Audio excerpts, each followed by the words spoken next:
The chamber is open and full of whispers. Before we dive in, check the link in the description if you want exclusive timelines, members-only videos you won't find on YouTube, all on our Patreon. The mountain had been silent for 36 years.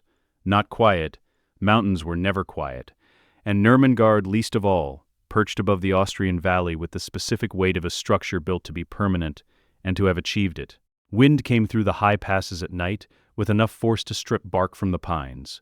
The towers caught the weather and held it. In winter, ice formed along the outer ward lines and cracked in the cold, with sounds like distant rifle shots, and the guards moved quickly between their stations, and the mountain did not care. But silent, in the way that matters, the silence of a thing that has decided to wait. Inside the deepest cell of the deepest level, the cell with no window, no natural light, no distance between its stone walls and the bedrock of the mountain itself, Gellert Grindelwald had been sitting perfectly still for 6 hours. Not sleeping, not meditating in the sense that implied the absence of thought, thinking in the way that he had spent 36 years perfecting, entirely without interruption, without the interference of his own impatience. He was listening.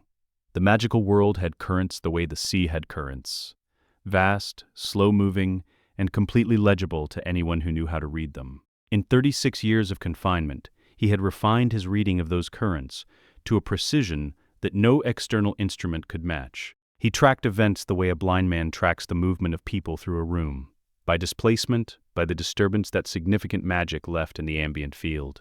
He had been tracking a specific signal for 11 months. The Dark Lord, Tom Riddle, Voldemort, the particularly unimaginative man who had filled the power vacuum of Grindelwald's imprisonment with blood and borrowed aesthetics, had been building towards something. The signal had the quality of a compressed spring, energy accumulating, tension increasing, direction locked. Grindelwald had tracked it from his cell through 3 changes of season, and had arrived, in the deepest part of autumn, at a prediction precise enough to wait for. Tonight, the disturbance, when it came, was not what the magical world would call dramatic. 2 flares of green light, somewhere to the northwest, the specific cold signature of the killing curse, twice, in rapid succession, and then silence where there should have been an echo. Magical events of sufficient magnitude left residue in the ambient field, a harmonic aftershock. The first killing curse left its aftershock normally, as it always did, and Grindelwald noted it with the calm of someone confirming a predicted result. The second killing curse left nothing. Silence. Complete, absolute, impossible silence, in the space where the second curse should have resonated. Grindelwald opened his eyes. He had known it was possible. He had written decades earlier a theoretical paper on the specific magical conditions under which the killing curse could invert. A paper Albus had reviewed and argued with and ultimately filed away in the archive of things he found too destabilizing to discuss. He had known it was possible. He had not known when. Now he knew. He stood. The motion was not the motion of a man who had been sitting in a cell for 36 years. It was the motion of a man who has been sitting perfectly still by choice and has now chosen to stop. He was approaching a full century of age, and time had done what time does to those it cannot break, compressed him, made him more precisely himself. His hair was white. His face held every consequential decision in lines that were not softness, but density. His eyes were the same pale silver blue they had been when he was 17. They had always been the most alive thing about him. He looked at the cell door. "Albus," he said. The word was addressed to no one present. It carried the weight of a man who has been waiting over 60 years for someone who is not coming, and has finally understood, without bitterness, that the waiting is over. Not because the person has arrived, because the waiting has served its purpose. He crouched. He pressed his bare hand to the stone floor of the cell, fingers spread, and began to trace a sequence. Not runes, or not only runes. Something more fundamental than that. A notation system he had developed in the early years of his imprisonment, when he had understood that the wards would need to be addressed at a level below the symbolic. The specific mathematical language of the structure's own foundations, the grammar that the stone itself used to hold the wards in place. He had built Nurmengard. He had designed every ward layer, every containment seal, every structural enchantment from the ground up. He had been, when they imprisoned him here, the most sophisticated ward architect alive, and he had built this prison with the precision of a man who never fully believed in his own permanent defeat. He had built in a master key, It was not dramatic. It was not supposed to be. The cell door did not explode. It did not dissolve in fire or crack apart with the sound of something giving way under force. It simply unlocked, layer by layer, each ward withdrawing in sequence, in the order he had built them in, recognizing at the foundational level the specific magical signature of their creator. The door swung open without noise. Before he crossed the threshold, he crouched once more and reached into the cavity he had built into the lowest foundation stone 36 years ago. At the same moment he had built the master key, with the same understanding that the object placed here would outlast his captivity, or there was no point placing it. He withdrew the thing he had kept there, wrapped in a cloth that had once been a robe sleeve, smooth and pale and older than the prison that had held both of them, the Elder Wand. He had concealed it from his captors in the same moment he allowed himself to be captured. Albus had the wand's mastery, had won it honestly in the only fight between them that had ever mattered. But mastery and physical possession were in certain circumstances different things. Albus had defeated him. Albus had not searched the mountain's foundations, and Grindelwald had always understood that circumstances changed. He tucked it into his sleeve and walked out of Nurmengard. The street was called Privet Drive. He arrived at its edge at a few minutes past midnight, at the moment when the largest motorcycle he had ever seen came out of the sky and landed with the controlled chaos of something that was very large and only technically capable of landing gracefully. The man who climbed off it was enormous, dark-bearded, visibly distraught, and carrying a bundle wrapped in blankets that he was holding with both arms, and considerable anxiety about dropping. Rubeus Hagrid. Grindelwald had read the file years ago through his network. He watched from the shadows as Albus arrived, appearing from nothing with that specific slight shimmer of apparition that had been Dumbledore's tell since his 16th year at Hogwarts, a habit he had never quite corrected in the 7 decades since. The small silver instrument, the gathered lights from the street lamps. Dumbledore's face in the moment of lowering the bundle toward the doorstep was not a face Grindelwald could read easily, because it carried too many things simultaneously: grief and resolve, and something that might have been the specific agony of someone doing the right thing and knowing it was not enough. The bundle rose, steadily, with the particular quality of floating that an infant produces when its accidental magic is enormous and untethered and simply expresses itself as the most fundamental possible desire, upward, toward the light. The bundle rose from Hagrid's arms.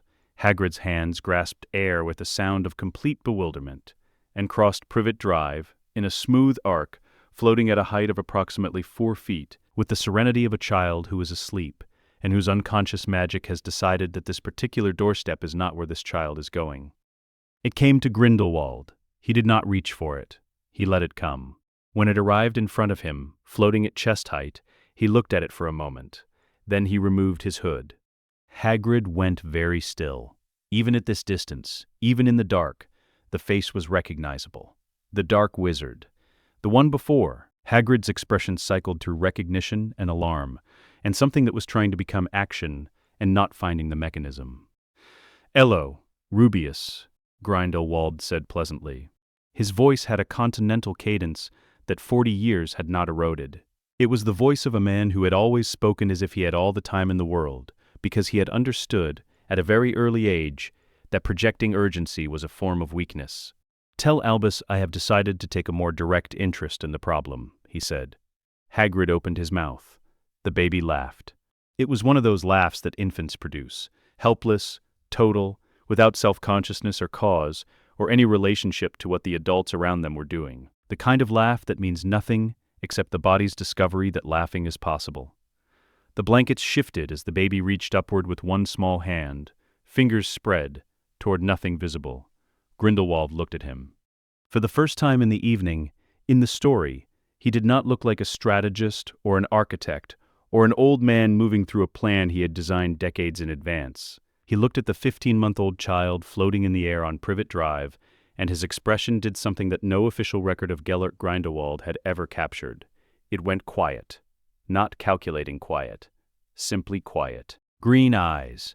The specific green of Lily Potter, who had been by all accounts a remarkable witch, and something behind the green that Harry had already and would not lose, a quality of presence, even at 15 months.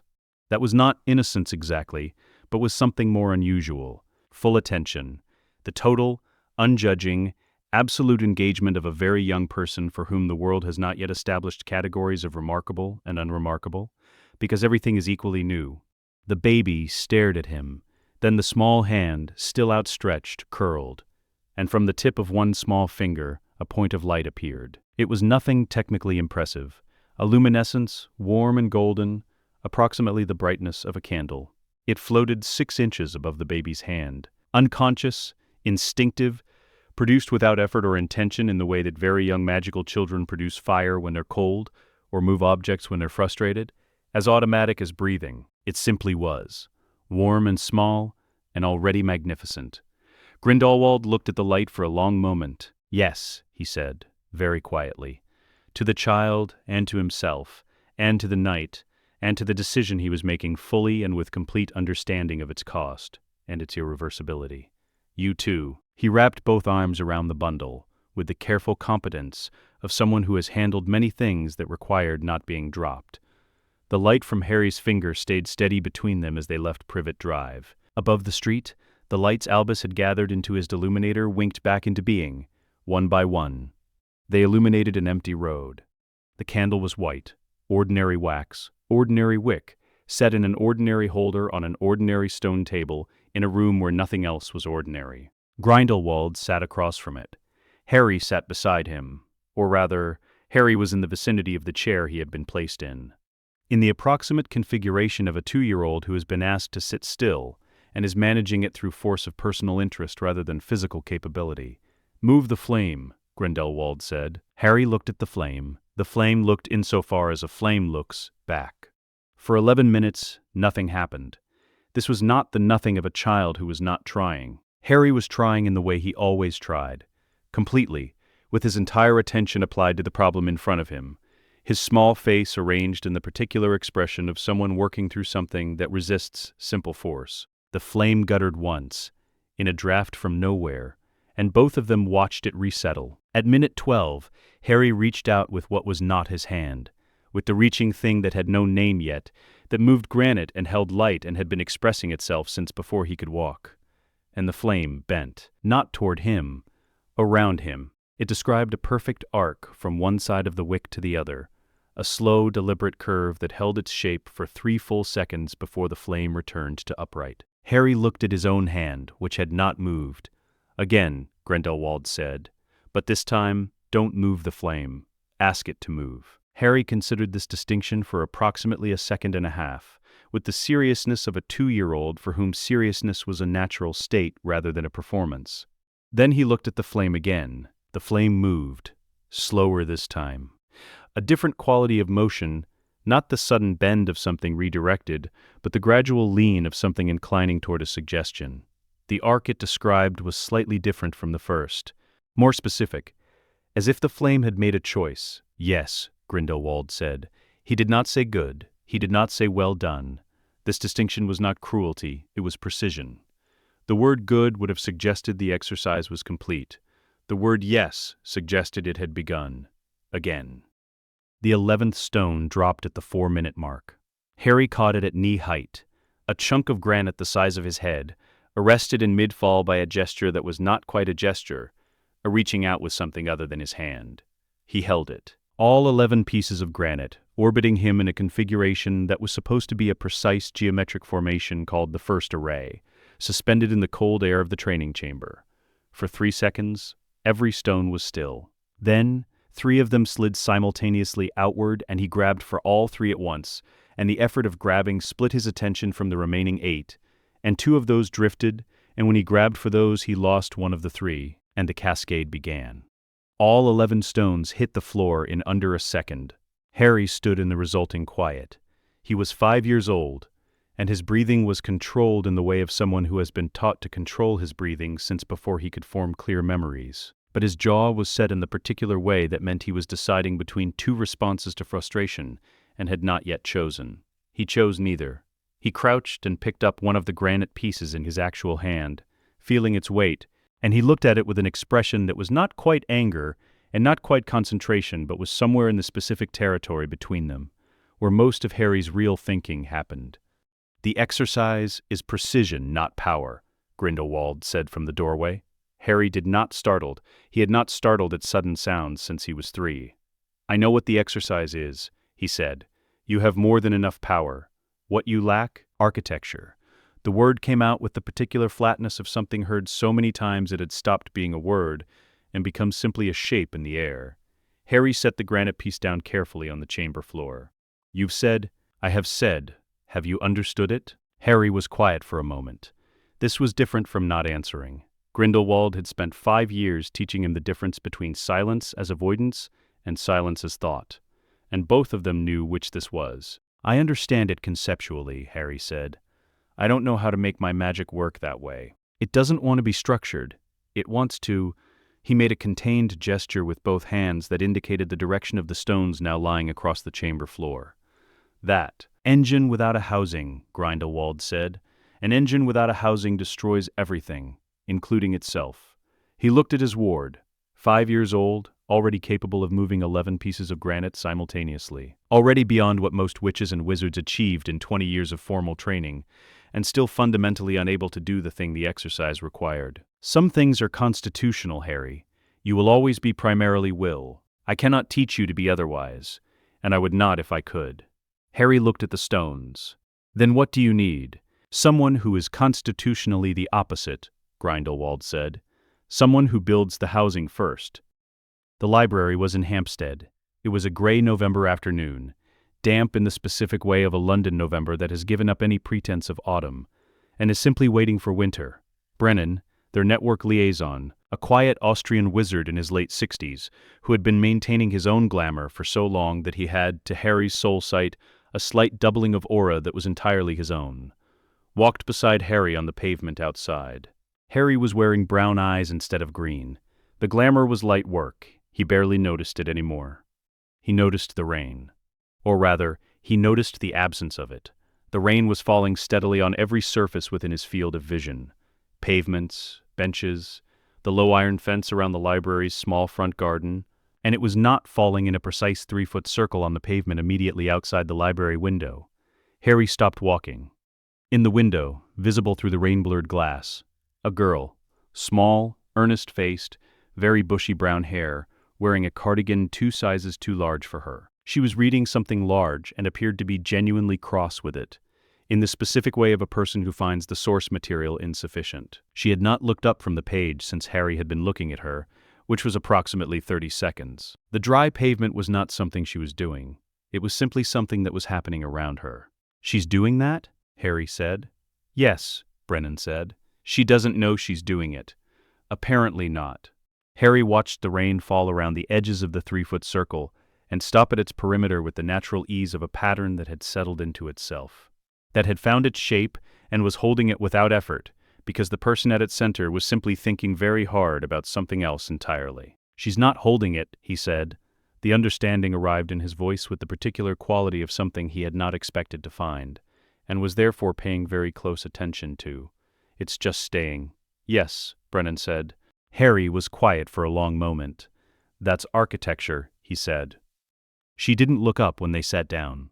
They were there for 45 seconds before she registered them with the peripheral awareness of a person whose attention is genuinely elsewhere.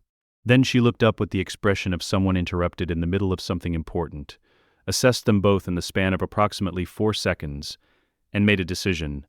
"I'm not lost," she said. "I'm reading." "I know," Grindelwald said. He had arrived separately and was sitting in a chair in the corner of the reference section with a cup of tea and the unobtrusive quality of someone who could disappear from a conversation without physically leaving it. "About Rome." She looked at him. The 4-second assessment repeated itself, more carefully this time. "The aqueducts," she said. "I'm trying to understand how they built things so precisely without modern instruments. And what have you concluded?" "Ratios," she said, without hesitation. "Mathematical relationships. The same ratios appear in Greek architecture, in Egyptian construction." A pause, during which she looked at him with the directness of a child who has not yet learned that certain questions are considered impolite. "You already know this." "I know a version of it. I'd like to hear yours." She considered him for a moment longer. Then, "What are you?" The table went quiet.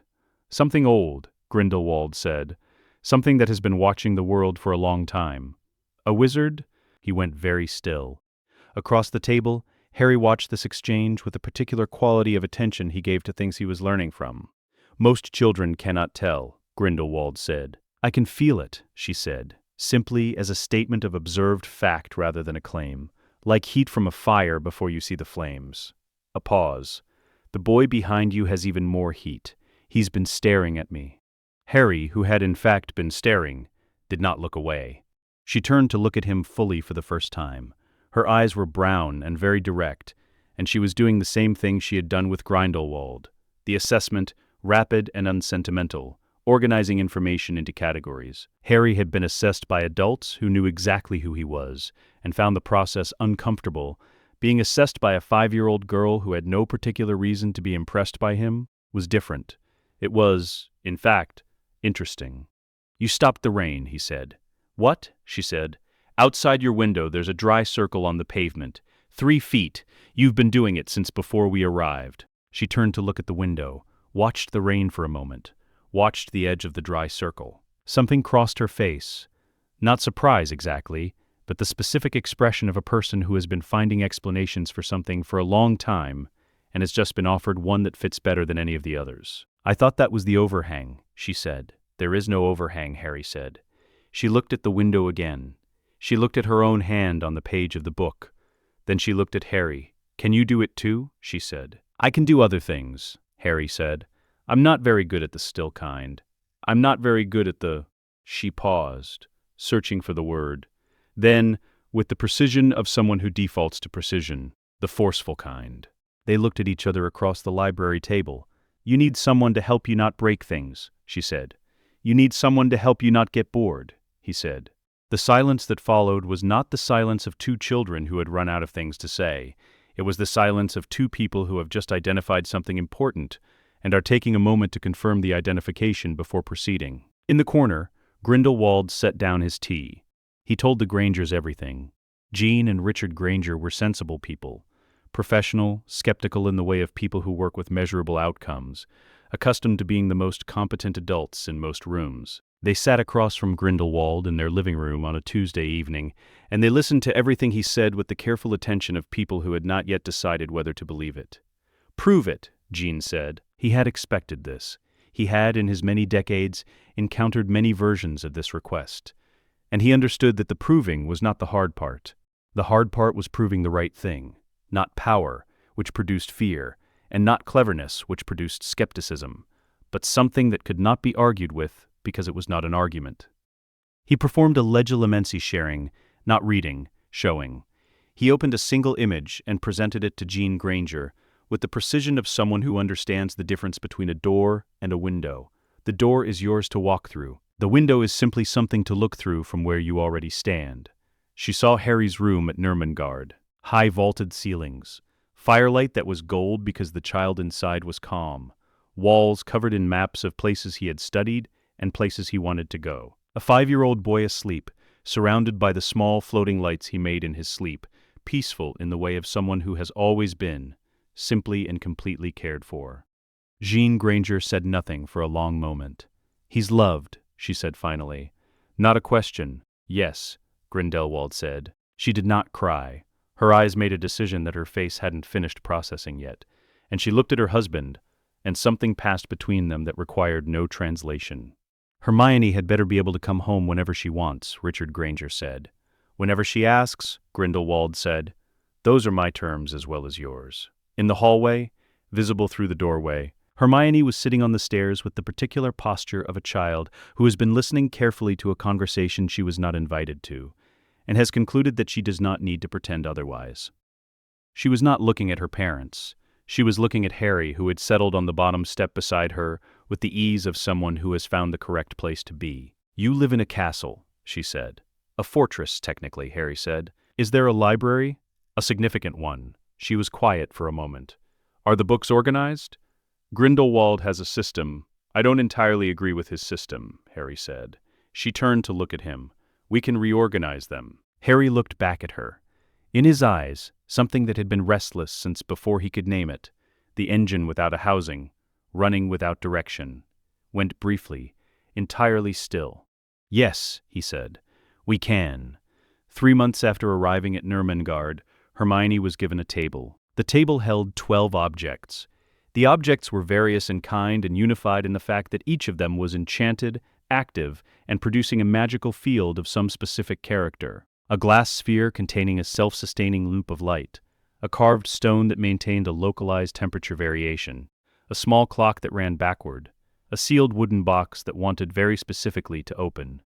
She was given a piece of paper and told to map the room. Grindelwald left. He returned at the 40-minute mark.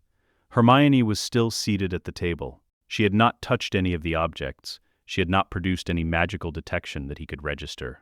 She had simply looked at things with the focused stillness of someone whose primary mode of interaction with the world was organized observation, and she had written on her paper in a hand that was already, at 7, extraordinarily neat. He looked at the diagram.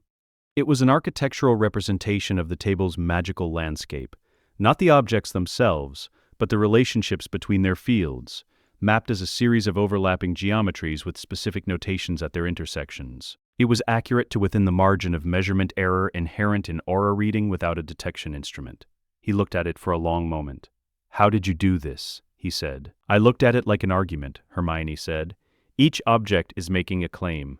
Where the claims agree, things are stable. Where they disagree, things are strained." She pointed to a specific mark on her diagram, a small circle she had drawn at the intersection of 3 overlapping field geometries and annotated with the word threshold. "This one is about to fail."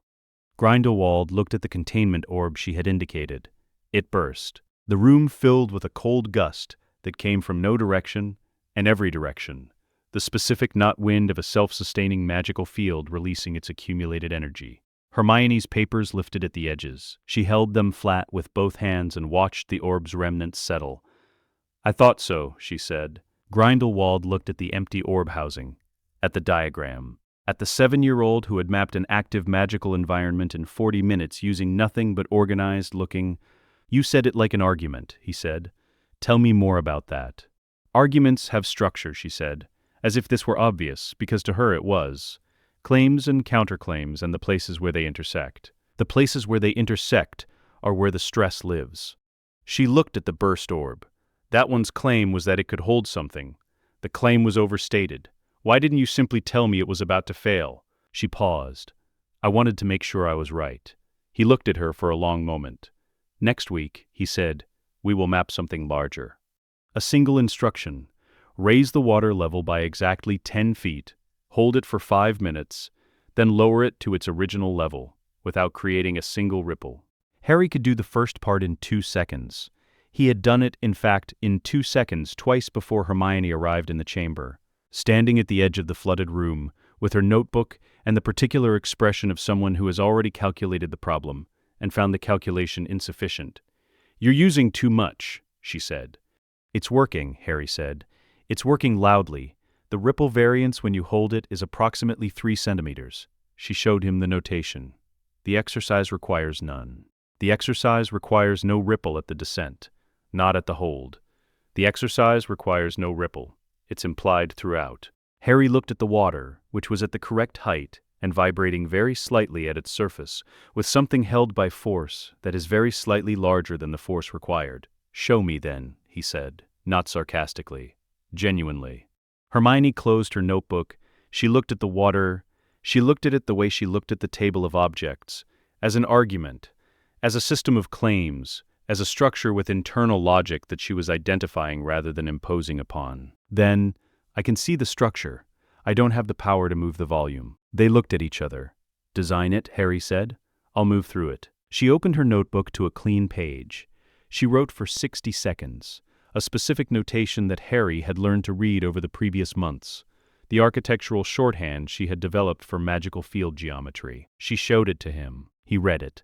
He looked at the water. He looked at the notation again. Then he reached for the water, not with force, but with the shape she had drawn, following the geometry of her design, the way water follows a channel, the way force follows a path when the path is correctly built. The water rose in 8 seconds, mirror flat, not a movement at the surface. It held for 5 minutes, with the stillness of something that had forgotten it was being held. It descended in 6 seconds. No ripple, not one. They stood at the edge of the chamber for a moment, Again, Harry said. They did it in 6 seconds. Then 4. Then 3. At 3 seconds, Grindelwald arrived in the doorway. He watched the water at the precise height it was supposed to be, and the 2 children standing at its edge. He said nothing. He left and wrote in his journal that evening a single sentence.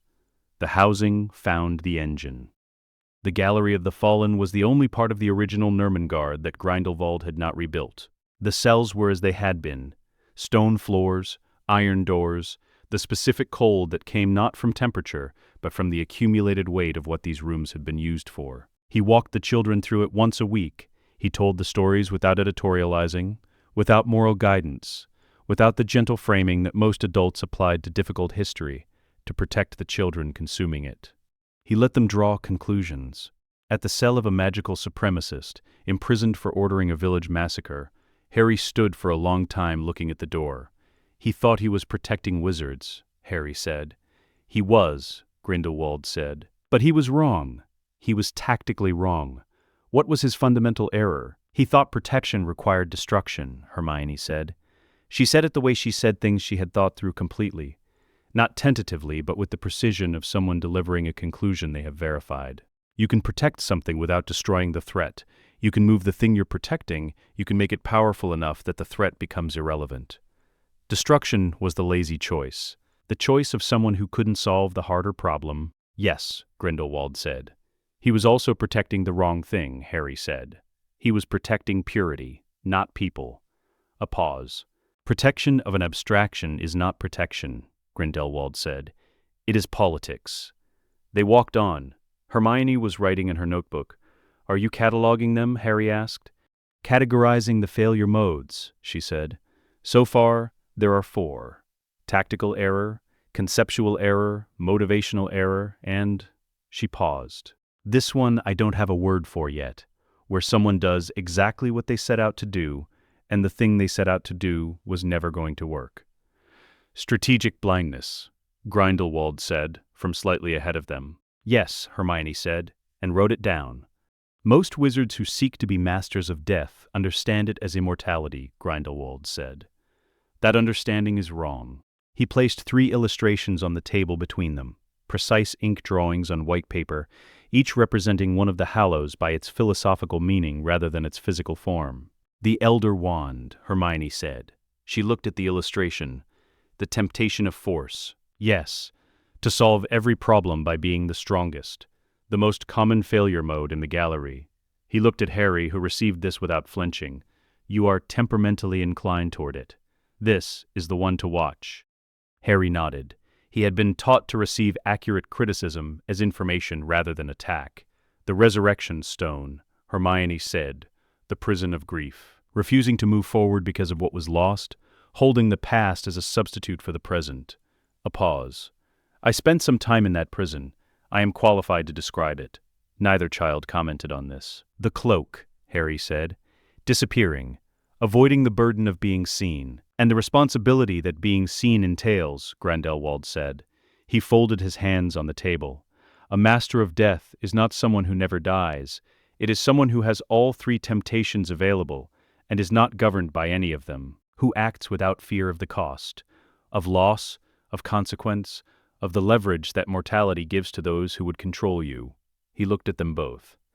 That is what I am going to make you, he said. It's a philosophical designation, Hermione said. Not a physical state, yes. So the Hallows themselves don't matter, Harry said. It's the relationship to them. The person who needs to possess all 3 is the person who hasn't understood what they are. The person who has understood doesn't need to possess them at all, Grindelwald said. A pause. Although possession does not hurt. The cloak was exactly as old as it appeared to be. Harry wrapped it around his shoulders and did not disappear. He became indistinct, a shimmer in the air, a slight optical uncertainty, a presence that the eye kept sliding off. The cloak recognized him and accommodated him, and did not quite conceal him, because the cloak had been made for someone whose magic was of a specific kind, and Harry's magic was that kind. And so the relationship was one of familiarity rather than tool and user. He stood in Grindelwald's study with approximately 60% of himself visible, and the rest occupying a different quality of space. Did you know my father? He said. I knew of him. He was a gifted auror, brave in the way of people who decide that courage is simply what's required, and act accordingly, Grindelwald said. And my mother? Grindelwald was quiet for a moment. She was extraordinary. The protection she made for you, I have spent years studying it and have not fully understood it. She acted without fear of the cost. He looked at the shimmer that was Harry. She was, in that moment, what I have spent my entire life trying to teach. Harry was quiet for a moment, beneath the cloak. She was the master of death, he said. Not because she had the Hallows, because she acted without fear of losing everything. Yes, and I carry that. Before we even begin, Grindelwald said, you carry that. From the doorway, Hermione was watching. She had the expression she wore when she was adding something to a model she had already built. Not surprise, but the particular focus of someone confirming a calculation that changes the shape of everything downstream. She wrote something in her notebook. She would not show either of them what she wrote until much later. When Harry finally saw it, it said only, he doesn't know it yet. He already is. They arrived at the platform at 2 minutes before 11. This was Hermione's contribution to the morning.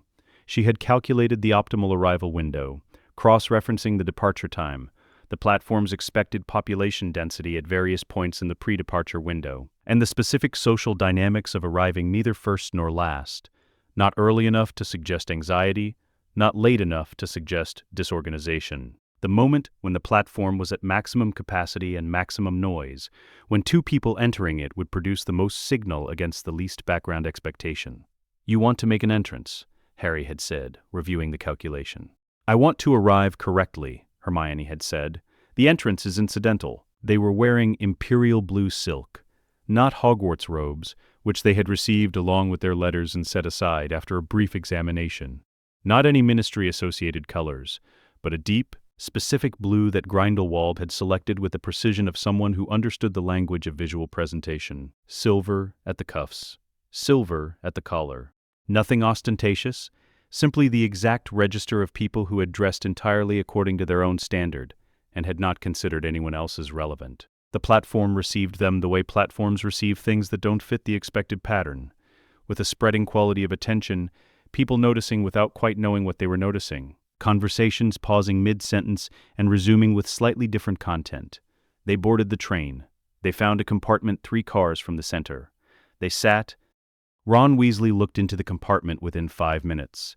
He was red-haired and long-limbed, and had the expression of someone searching for a seat with reasonable urgency and not finding one. And he stopped when he saw them with the specific pause of a person encountering something they had heard about and are now calibrating against the reality. Are you the... He stopped. My dad said, about Nurmengard. He looked at Harry. Are you Harry Potter? Harry Potter, Harry confirmed. Hermione Granger, Hermione said, without looking up from the book she had opened approximately 40 seconds after sitting down. Ron processed this. He said you were real, my dad. He wasn't entirely sure you were real. We generally are, Hermione said. Do you want to sit? Harry said. Ron sat. He had the quality of someone who would have been uncomfortable in the presence of performed importance and found the absence of it immediately disarming. He asked questions, straightforward ones, without the deflecting pretense that would have made them into something other than what they were, and Harry answered with the directness that was simply how he spoke. And by the time the train left the station, something had been established in the compartment that required no formal declaration. Hermione looked up from her book at one point. You're the 5th Weasley currently at Hogwarts. Yeah, Ron said. Percy's a 5th year this year. Then Fred and George are 3rd. Then me. 4 older brothers at school simultaneously. Do you find the comparison useful or oppressive? Ron blinked. Then, after a moment, with the honesty of someone who hadn't expected to be asked, and was deciding to answer properly, both, depending on the day. That seems accurate, Hermione said, and returned to her book. Ron looked at Harry. Harry looked at Ron. Something in Ron's expression settled. Draco Malfoy arrived at the compartment door with Crabbe and Goyle configured behind him in the manner of people who understood their function was architectural rather than individual. He had composed himself by the time he arrived.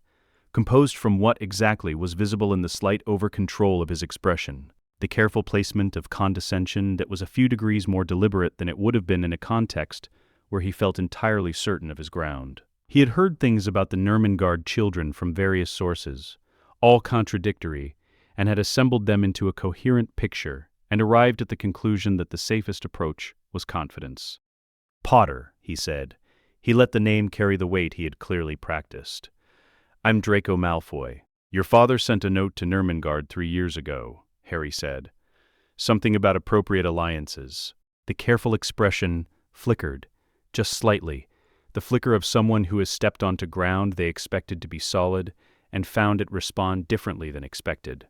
Grindelwald didn't respond to him, Harry said.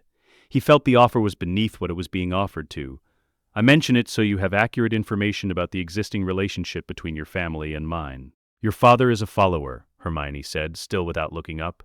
"Powerful followers are still followers." The silence in the compartment had a specific quality.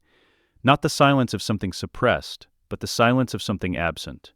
Draco had arrived with the expectation of a particular kind of exchange, and the exchange was not occurring. The mechanism for the exchange, the social performance of status assertion and counter-assertion, the game of who flinched first, was simply not present in the compartment. Harry and Hermione were not playing it. They were not refusing to play it. They did not appear to have noticed it existed. Draco left. Ron watched him go, and then looked at Harry. "What's a follower?" "Someone whose power derives from their relationship to someone else's power," Harry said, "as opposed to their own." Ron thought about this. Is that an insult?" "It's a description," Harry said. "Whether it's an insult depends on whether the person considers it accurate." They did not take a boat across the lake. This was Hermione's decision, arrived at through a calculation she had performed and confirmed after reviewing the topographical maps of the Hogwarts grounds that Grindelwald had obtained through his network. The boats were small and unstable in the specific way of flat-bottomed vessels in open water at night in October. The surface of the lake, properly warded at the foot level, was more structurally reliable than the interior of a boat.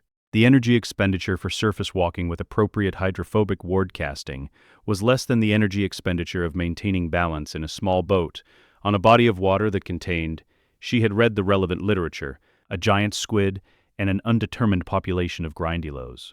She had explained this to Harry the previous month. Harry had said, "You want to walk on the lake."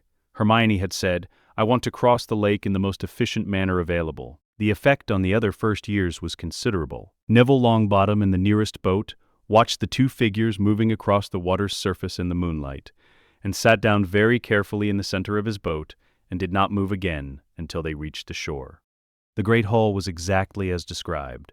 Hermione noted 3 inaccuracies in the description she had read. The ceiling's enchantment was more sophisticated than the standard sources indicated. The candles were maintained by a ward architecture that predated the school's current administration by at least 2 centuries, and the table arrangement was not a permanent fixture, but a regularly reconfigured one, and added them to her ongoing record of where the available literature required updating. "Granger, Hermione." She walked to the stool. The hat descended. There was a silence, longer than any of the sortings that had preceded it. When the hat spoke, it spoke aloud, which it almost never did. "I have not encountered a mind structured quite like this in some time. You have made your own house, Miss Granger. A house of one," the hat said. A pause, "but houses of one are lonely things, and you have already found Gryffindor." Hermione removed the hat and returned it to McGonagall with the courtesy of someone acknowledging a service correctly rendered. She walked to the Gryffindor table and sat at its head with the naturalness of someone who has identified the correct seat and occupied it. The great hall had gone quiet in the way of a room trying to process what it has just heard. Potter, Harry, complete stillness. The name had weight in this room. It had been accumulating weight for 10 years in the stories people told each other. The boy who survived, the scar, the famous parents. The room had collectively constructed a very specific idea about the person attached to the name, and the person walking to the stool was not performing any of it. Harry sat. The hat descended. The hat was silent for a long time. Then, for Harry alone, in the interior of the sorting, "I know who you are, and I know who made you." The signature of his work is in every thought you have. Not as imposition, but as foundation. He built the architecture. You chose what to put in it. Does it matter which house? Harry thought. "Not in the slightest," the hat replied. "Then put me with Hermione." A pause. Then the hat spoke aloud, simply and without preamble. Gryffindor. And then it did something. McGonagall's hand extended to receive the hat met nothing. The hat remained on Harry's head for a precise additional moment. And then it lifted itself, slowly, with the deliberate quality of a movement being made intentionally rather than happening, and inclined its brim forward. A bow, small, dignified, the kind that could not be mistaken for anything else. The Great Hall experienced a silence that was different from the previous silences, not the silence of trying to process, the silence of something being understood at a level below the processing. Several of the older portraits on the walls turned to each other and did not speak. McGonagall received the hat. Her expression was the expression of a woman who has seen a great many remarkable things in her professional life, and is experiencing something that does not fit any existing category. Harry walked to the Gryffindor table. He sat beside Hermione. The hat bowed, she said, at a volume calibrated for him and not the surrounding students. "I noticed," Harry said. "That's unprecedented, I assume." "Probably. Good," she said. At the high table, Dumbledore was watching with eyes that were simultaneously calculating, warm, resigned, and something beneath all of those, something that had not surfaced in his expression in a very long time, something that was not pride but was in its direction, something that was not grief but occupied the same territory. He looked at the two 11-year-olds sitting at the head of the Gryffindor table. He looked at them for a long time. Then he looked at the food that had appeared on the tables, and he looked at his hands, and he said nothing. The feast began. On the second evening of term, Harry and Hermione approached the high table. The dining hall was full. The specific fullness of the first week, when the novelty of being in the same room as several hundred other people had not yet settled into routine. The approach was therefore observed by approximately 400 students, which was not coincidental. They stopped at the high table's center. Dumbledore set down his fork with the precise deliberateness of a man who had been expecting this visit and had been wondering what form it would take. "We'd like to propose a modification to the standard first-year curriculum," Harry said. Hermione opened a leather-bound document. It had been written months earlier, revised in the weeks before term, and contained 47 pages of academic assessment organized into 6 thematic sections, each concluding with a specific proposed modification and its educational justification. "This is our assessment of the current first-year syllabus," she said, "with suggested replacements for modules we believe we've already mastered. We're not proposing to exempt ourselves from Hogwarts academic standards. We're proposing to demonstrate that we exceed them, and to request that the curriculum be adjusted accordingly." Dumbledore's eyes moved between the document and the two 11-year-olds who had produced it. His expression did not change in any observable way. "I'll ask for a demonstration before modifying curriculum arrangements," he said. "That's entirely reasonable," Harry said. "Name the demonstration. The Charms classroom. Tomorrow morning, Professor Flitwick will administer a structured assessment." "Thank you," Harry said, and they returned to their table. The dining hall, which had been operating at the level of suspended conversation that indicated everyone within range had been listening, resumed its slightly higher volume than before. McGonagall said, "Quietly enough for the high table only. You're going to give them the demonstration." Dumbledore picked up his fork. "I've been watching Gellert's work for a decade, Minerva. I rather think I am." The Charms classroom at 8 a.m. held 1 professor, 2 students, and no one else. Flitwick had prepared the assessment with the thoroughness of a man who took his subjects seriously and was not going to be accused of insufficient rigor, regardless of what he expected the outcome to be. He had organized it in order of year, 1st through 7th, each section clearly delineated, with practical components following theoretical. He had allocated the full morning. They finished in 2 hours. Harry worked without a wand. He had noted this at the top of the first practical section. "No wand required. Please assess on output rather than methodology." Flitwick had nodded without visible reaction, which was itself a kind of reaction. For the entirety of the assessment, Harry produced the required effects through directed will and the foundational wandless work of 10 years. His hands occasionally moving in small gestures that were not incantations and not wand movements, but something else. The conducting gestures of someone who has internalized their medium to the point where the gestures are simply how the mind speaks to the world. Hermione used a wand for the first 4 years' material and set it down for everything after, because the wand's precision ceiling became limiting above a certain level of complexity, and she had passed that level some time ago. At the 90-minute mark, Flitwick stopped walking between them and simply stood at the front of the room and watched. When Dumbledore arrived for the report, Flitwick was sitting at his desk with the careful blankness of a man organizing his thoughts before speaking. "Perfect marks through 5th year," he said. "Miss Granger's 6th and 7th year material." He paused. "In several cases, she has identified what I believe are errors in the standard textbook. I would need to verify them, but on initial assessment they appear to be correct." He picked up one page. The margin annotation was dense and precise. She also appears to have derived a new implementation for the summoning charm during the assessment itself. It reduces the energy requirement by approximately 30% through an adjustment in the approach vector. "You derived this during the assessment," Dumbledore said, looking at Hermione. "I noticed an inefficiency in the standard implementation," she said. "The correction is straightforward once you identify where the energy is being misdirected." She said this the way she said things she considered obvious, not unkindly, but without apologetic softening. "I can write it up properly if that would be useful." "And Mr. Potter did not use a wand for any portion of the practical assessment," Flitwick said. "I find wands constrictive," Harry said. "They're excellent training tools. The best available probably for someone developing their magic in the standard way. Using one now feels like running while holding a stick." Flitwick looked at this for a moment. "The stick simile is accurate, actually." From a theoretical standpoint, he sounded faintly delighted despite himself. "A wand functions as an external governor on magical output.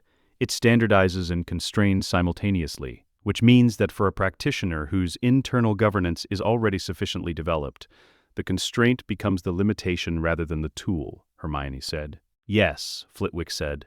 He and Hermione looked at each other with the specific recognition of two people who have just confirmed they are reading the same text. "Alternative curriculum track from today," Dumbledore said. "Full restricted section access." History of Magic had been proceeding for approximately 5 minutes when Hermione raised her hand. Professor Binns did not acknowledge raised hands. He was a ghost, and therefore technically beyond academic accountability, and he was covering the first chapter of a standard text in the particular way of someone who had covered the same material so many times that the covering had become entirely automatic. Hermione left her hand raised. She left it raised for another 2 minutes, while Binns covered the establishment of the school's house system without looking at anything in the room. "Excuse me," she said. Binns continued. "Excuse me," slightly louder, not rude. Simply precise. Binns's narration wavered. He looked with evident effort in the direction of the sound. "Could you explain why the Goblin Rebellion of 1752 is your starting point rather than the foundational magical governance conventions that predate it by several centuries?" she said. "The treaty frameworks that shaped modern wizarding law predate what you're discussing by significant generations. They're not mentioned here." Binns's expression, insofar as a ghost's expression could be read through the general translucency of his features, contained the someone who has been asked a question that has never previously been asked, and for which they do not have a prepared response. "The curriculum requires," he began. "The curriculum was written by a committee that didn't have access to the Continental Archive material," Hermione said. "We do." She looked at Harry. Harry produced a slim volume from his bag. It was Continental Archive material. Pre-ministry documentation, narrow and dense, the kind of text that spent decades circulating among serious European magical historians before anyone in Britain thought to translate it. He set it on the desk in front of him. "We thought it might be useful context," he said. "If you'd like, we could present the foundational material, perhaps 30 minutes. Before you continue, it would give the rest of the class a framework for everything after." Binns looked at the book. He looked at them. He drifted through the classroom wall without another word.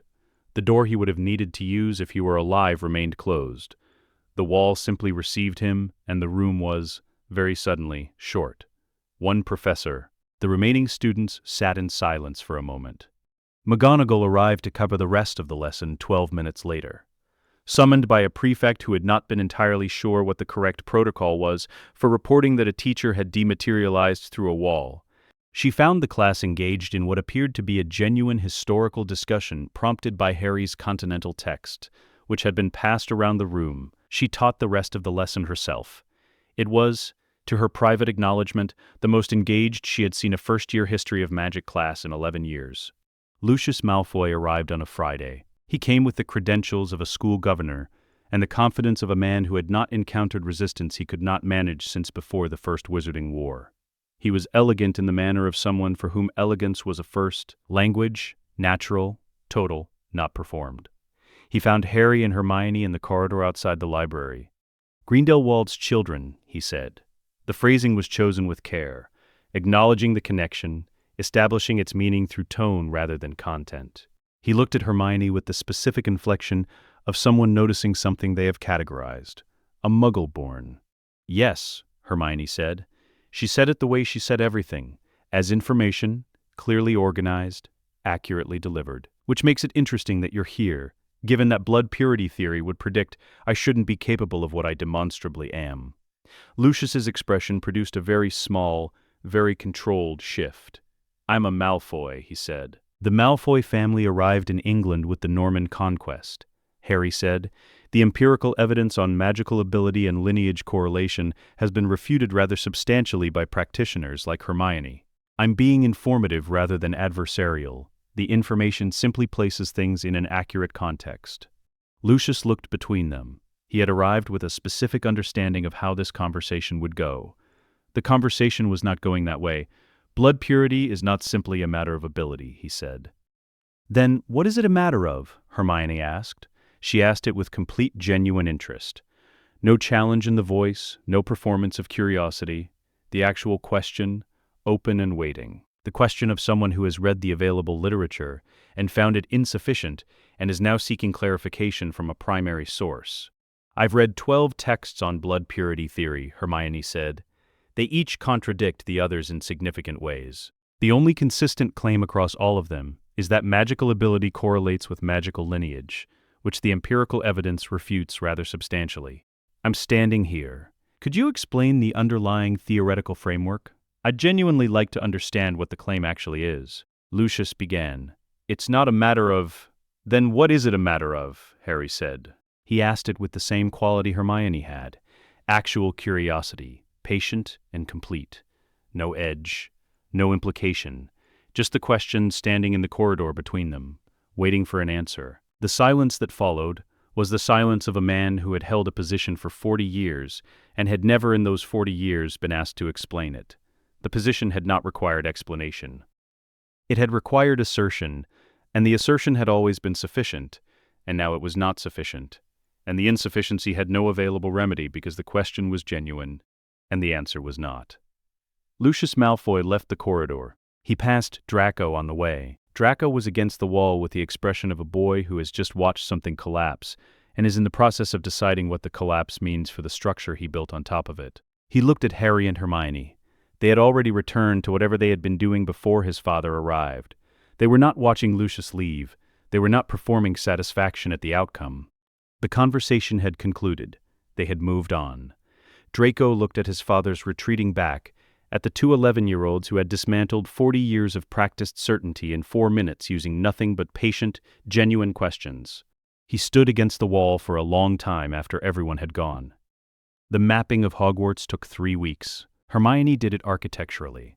Field geometry, ward layer analysis, the systematic notation she had developed in Nurmengard's training chambers, applied now to a building of considerably greater complexity. She worked section by section, corridor by corridor, producing diagrams that were simultaneously maps and arguments. Here is what exists. Here is what it claims. Here is where the claims are strained or false or hiding something. Harry did it through soul sight, which was faster and less precise, a broad spectrum perception of the castle's magical landscape as a whole. He walked the corridors with the quality of attention that looked to anyone observing, like a first-year student examining his new environment, and looked, to anyone who understood what they were seeing, like someone reading a very large book very quickly. The castle read back. Hogwarts was old enough that it had developed a quality that Grindelwald had described as institutional memory, the accumulated resonance of 1,000 years of magical activity deposited in the stone itself. Walking its corridors with soul sight extended was not like walking through a passive structure. It was like walking through a very slow, very large mind, which had opinions about what was happening within it, and expressed them in the specific way of something that communicated through pressure rather than language. The castle knew they were there. It found them interesting. Harry found this interesting in return. By the third week, their composite map was complete. Hermione's precision and Harry's breadth combined into something that exceeded what either of them could have produced alone, as was generally the case with their joint work. They laid it flat on the table in their shared study space and looked at it. "Third floor," Hermione said. She pointed to a section of her diagram where the ward notation became dense and specific, and notably different in character from the surrounding castle architecture. A ward that doesn't correspond to any standard Hogwarts security architecture. Older. External. She looked at the notation carefully. Someone brought something in. Recently. The ward work has the quality of something installed in a hurry by people who were doing their best, but weren't entirely certain of what they were containing. Harry closed his eyes. He extended his soul sight toward the third floor with the directional precision he had spent years developing. Not a broadcast, but a focus. A single narrow beam of perception aimed at the specific coordinates Hermione had indicated. "Dense," he said. "A lot of intent layered over it. Protective intent. Genuine, not performed. Whoever set these cares about what's inside." He moved the soul sight through the layers with the care of someone reading through a stack of pages. And, at the center, something that's breathing. Like a Horcrux. "No," he said. "A Horcrux is wrong breathing. Something breathing that should not breathe. Something whose breath is a violation of what it is. This is right breathing. Something alive that belongs to be alive." He paused. "And it's afraid." "The Philosopher's Stone," Hermione said. "The stone. A beat. We should take it," Hermione said. "Not yet," Harry said. She looked at him. "2 more weeks. I want a complete map of the protection architecture before we move anything. If we take it now, and something responds to the removal, we won't know what we're dealing with. If we wait 2 more weeks, something could come through before us," Harry said. "Someone is already trying. We don't know that they're close. We don't know that they're not." The chamber was cold and quiet, and neither of them moved. "1 week," Hermione said finally. 3 days, Harry said. She opened her notebook. "I'll need to work faster." She did not say he was right. He did not say she was wrong. This was, for them, the shape that compromise took. They went back on Tuesday. This was not a midnight adventure. They had checked the patrol schedules. Hermione had obtained them through the simple mechanism of paying careful attention to the pattern of Peeves's disruptions, which were consistent precisely because they targeted the moments of lightest supervision and working backward. The third-floor corridor was unmonitored at 6:30 a.m. on Tuesdays. This was when they went. The door at the end of the corridor opened without drama. Harry addressed the lock with the specific ward dissolution Hermione had notated, not breaking it, simply persuading it that the thing it was containing had decided to move. The door accepted this. The 3-headed dog was enormous and awake, and turned all 3 of its heads toward them the moment they entered. Harry spoke to it. He used what Grindelwald had called the speech of intent, the pre-linguistic register that operated on magical creatures generally, the language of directed attention and genuine communication that preceded words. He addressed each head individually, because it was, clearly, not a single animal in any meaningful experiential sense. 3 separate personalities, 3 separate registrations of the intrusion. He spoke to each in turn, with the patience of someone who understood that size had nothing to do with complexity. The conversation took 4 minutes. The dog stepped aside. Hermione made a note.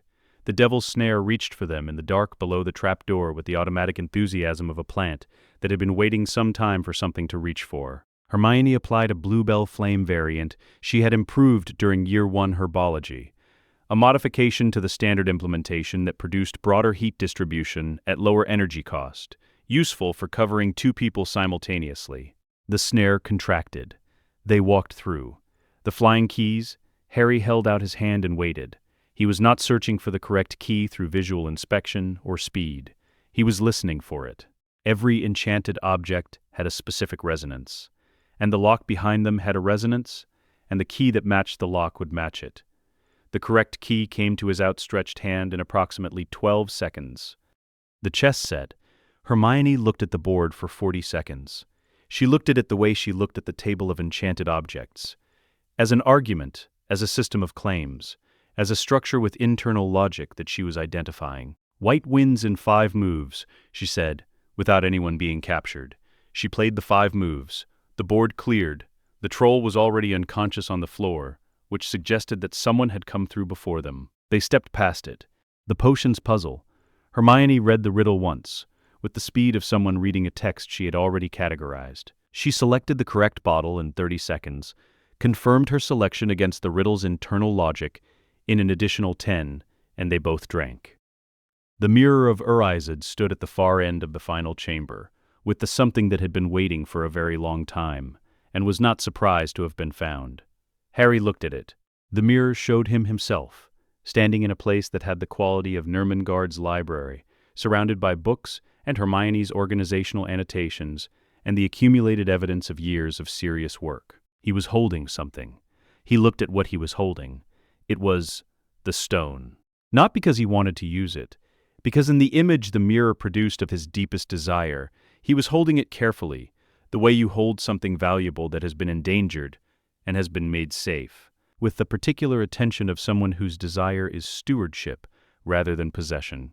He felt the weight in his pocket before he reached in to confirm it. The stone was there. He stood holding it for a moment, small, dense, warm in the specific way of something that contained a great deal of compressed intent. He looked at the mirror. He looked at his pocket. "It gave it to me," he said. Hermione looked up from the ward diagram she had been completing during his mirror consultation, a full notation of the chamber's protection architecture for their records. "Because you don't want to use it," she said. "The mirror is calibrated for longing, for the specific gap between what someone has and what they want," he said. He looked at the stone in his palm. "I don't have that gap here. You wanted to protect it, so it gave me the means." She finished the diagram. She looked at the stone. "What would it have shown me? What does your deepest desire look like?" She was quiet for a moment. "The finished version," she said.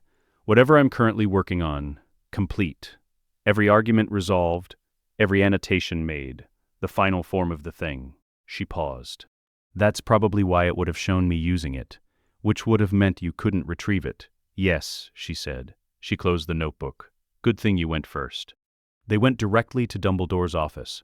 Harry put the stone on Dumbledore's desk.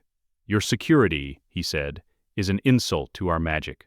Then, more evenly, "That's perhaps too direct. Your security is insufficient for the threat you're protecting against. Any sufficiently resourced adult could have come through it in under an hour. We did it in 20 minutes, and we weren't moving quickly." Dumbledore looked at the stone.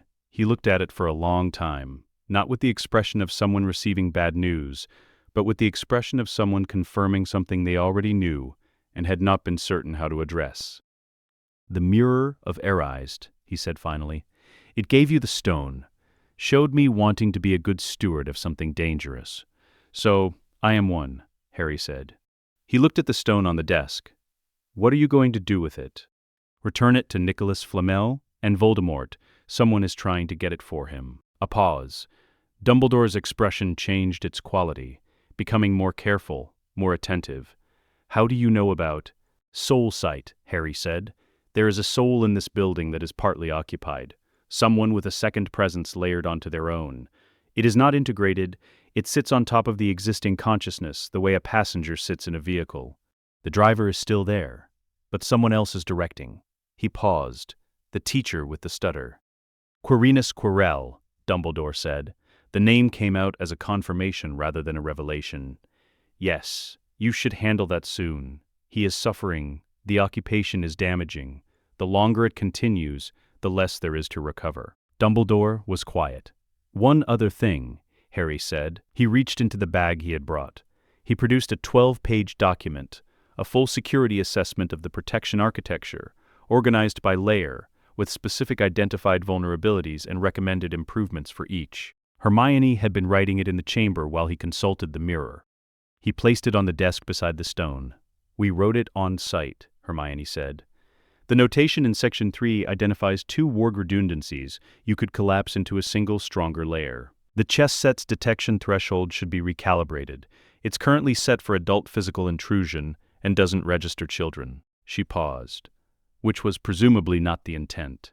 Dumbledore looked at the stone, at the assessment, at the 2 11-year-olds who had retrieved the former and produced the latter between waking up and breakfast. Then Harry said, "Grindelwald says to tell you he is well, and that you should stop blaming yourself for his choices." The office was very still. Dumbledore's expression changed completely. Not the headmaster's expression, not the order leader's expression, not the architect of careful events. Something beneath all of those layers. An old man who had made a terrible mistake a lifetime ago and had been carrying it since. "I see," he said. Very quietly, he said to tell you he received what you have been unable to say. Dumbledore looked at his hands. "Tell him," he said after a moment. "Tell him I received his message." He did not explain what the message was. Harry did not ask. Some things were their own shape and required no translation. Snape had prepared for Harry Potter for 10 years. Not continuously, not with the obsessive daily rehearsal of someone consumed by anticipation. More precisely than that, he had prepared with the specific thoroughness of a man who understood that preparation was not about the moment itself, but about being equal to the moment when it arrived, and who had therefore built, across a decade, a complete architecture of how the encounter would go, and what it would require of him. He would see James. He had accepted this. The hair, the posture, the careless confidence that the Potters had always worn the way other people wore expensive robes. He would see James, and beneath the James he would see Lily. Those eyes, always those eyes. And the combination would require him to perform a specific kind of management that he had rehearsed until it was automatic. He would ask the opening questions. The boy would not know the answers, because the boy had been raised in unusual circumstances, and the gap between what the boy was supposed to be and what he actually was would establish the potions classroom's hierarchy immediately, and maintain it without requiring anything crude. He had not prepared for Harry Potter to answer the questions. Not because the possibility hadn't occurred to him. It had, abstractly, as one of several potential complications he had categorized and set aside on the grounds of low probability. He had prepared for it as a contingency. He had not prepared for the quality of the answers. The first question. Bezoars. Standard first lesson material, asked with the precision and speed that gave first years no opportunity to formulate an answer from half-remembered reading. The gap between knowing something is called a bezoar, and being able to answer a technical question about bizarre chemistry under pressure was, in Snape's experience, absolute. Stone from a goat's stomach, Harry said. Antidote for most poisons. The word derives from the Persian pazar, protection against poison. The most effective known bezoar is from an Andean mountain goat aged between 3 and 7 years. The older sources all note the age specificity, but it has been dropped from the modern curriculum. He paused. I don't know why it was dropped. The age specificity matters to the potency. The dungeon went very quiet. Not the quiet of students holding their breath. The quiet of a room in which everyone has registered that something unexpected has happened, and is waiting to understand what it means. Snape looked at Harry. He looked at him with the specific attention of a man who has been told a piece of information that does not fit his existing model, and is making the decision about whether to update the model or question the information. Where did you read that? He said. The Nurmengard Library has editions of several potions treatises from the 16th century. The age specificity is in 3 of them, Harry said. I should mention that the modern standardized text has a different error in Chapter 4. The processing time for armadillo bile is listed as 20 minutes, but the older sources uniformly give 35. Hermione checked the practical outcomes. Sectionin confirmed that the 20-minute version consistently produces a slightly degraded product.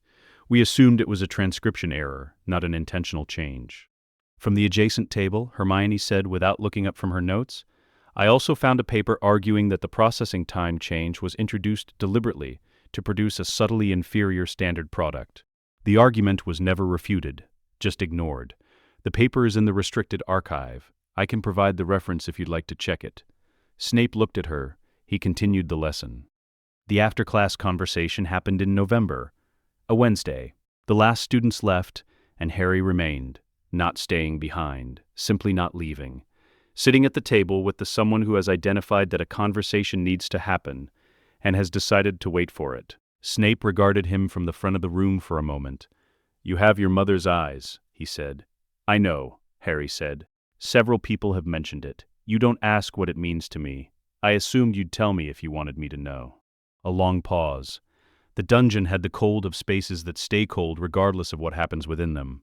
Not cruel cold, just old cold. The cold of stone that has been underground for 1,000 years and has no particular interest in adjusting its temperature for human comfort. She was my friend, Snape said. Before. Before my father. Yes. He was difficult, by most accounts, Harry said.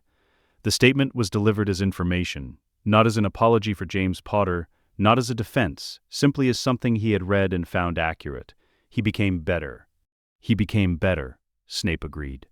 He said it with someone confirming something they have spent years refusing to confirm, and have now decided to acknowledge because the effort of refusal has become more costly than the acknowledgement. In his youth, he was not a good person. Grindelwald says most people become better if they live long enough, Harry said. He also says some people's becoming better comes too late to matter to the people they hurt. He paused. I don't know which category you'd place my father in. That's your assessment to make. Snape looked at him. The boy was sitting at the potions table with the complete stillness of someone who was not managing discomfort or managing their response to it, who was simply present, saying what he thought, waiting for what came next. What do you want from Hogwarts? Snape said. Knowledge, resources, the use of this laboratory, Harry said. A pause, and to identify and destroy the Horcruxes. The silence that followed had a different quality from all the previous silences. Snape's expression cycled through things and arrived at a stillness that was not blankness, but the opposite of blankness. The quality of a face in which too many things are happening simultaneously for any single one to surface. You know what Horcruxes are, he said. Grindelwald has 17 volumes of notes on the subject. He's been studying death transcendence magic since before the First Wizarding War. It was a natural consequence of his larger interests, Harry said. We know what Voldemort made, and approximately how many. We've already been working on a dissolution method, Snape said. Dumbledore has not told us not to.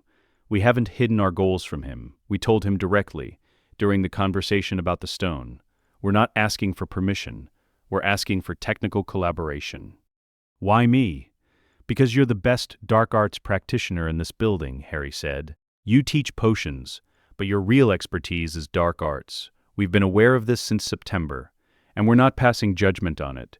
It simply makes you the correct person for what we need. You understand how dark magic coheres in objects, how it binds, how a soul fragment anchors itself in a vessel, and what it requires to be unmade without releasing the fragment into the ambient.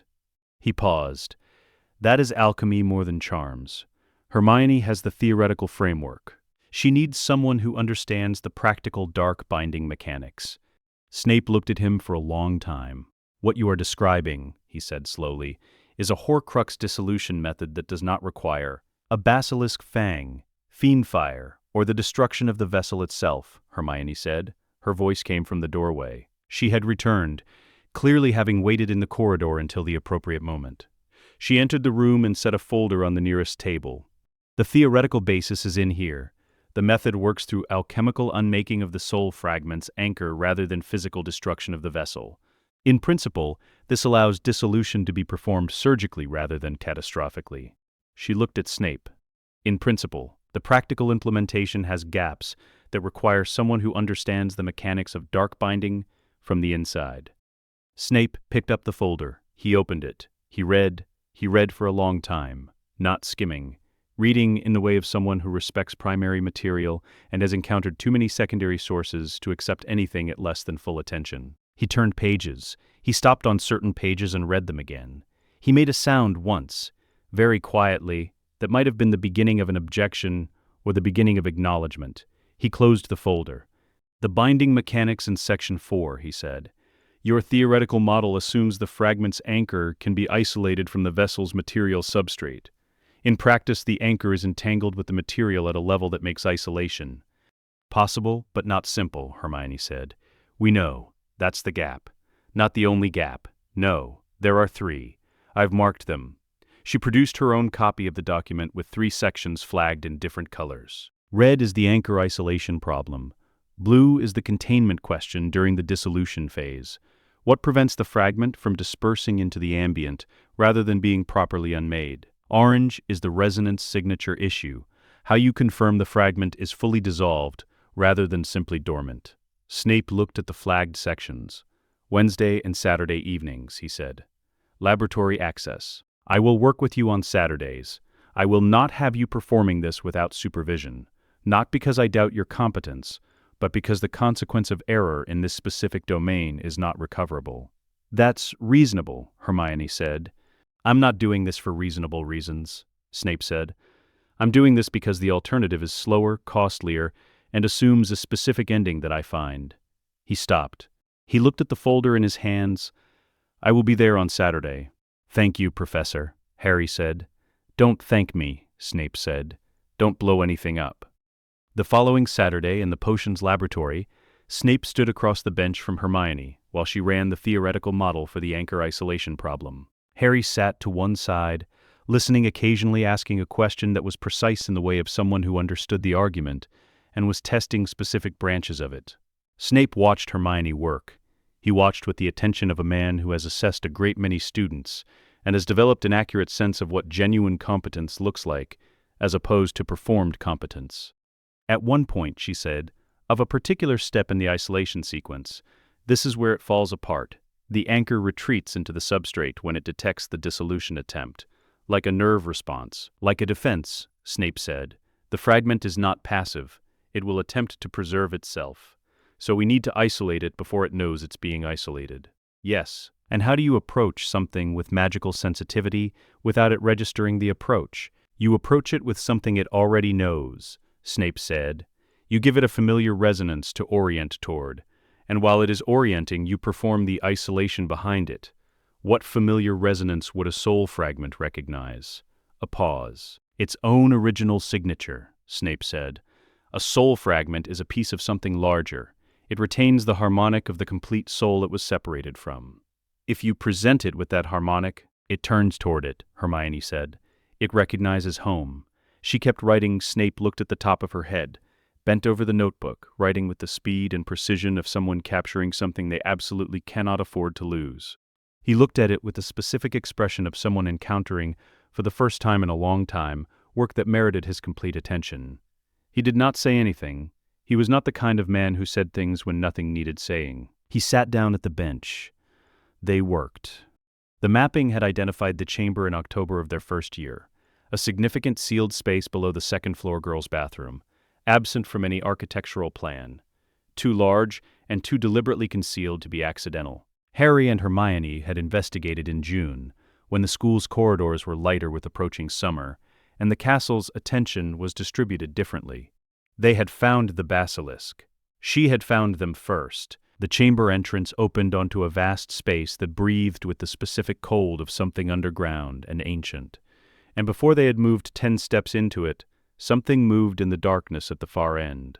Something enormous. Harry said, quickly, in the speech of intent, the pre-linguistic register that Grindelwald had called the language that precedes all languages, the directed communication that operated below words.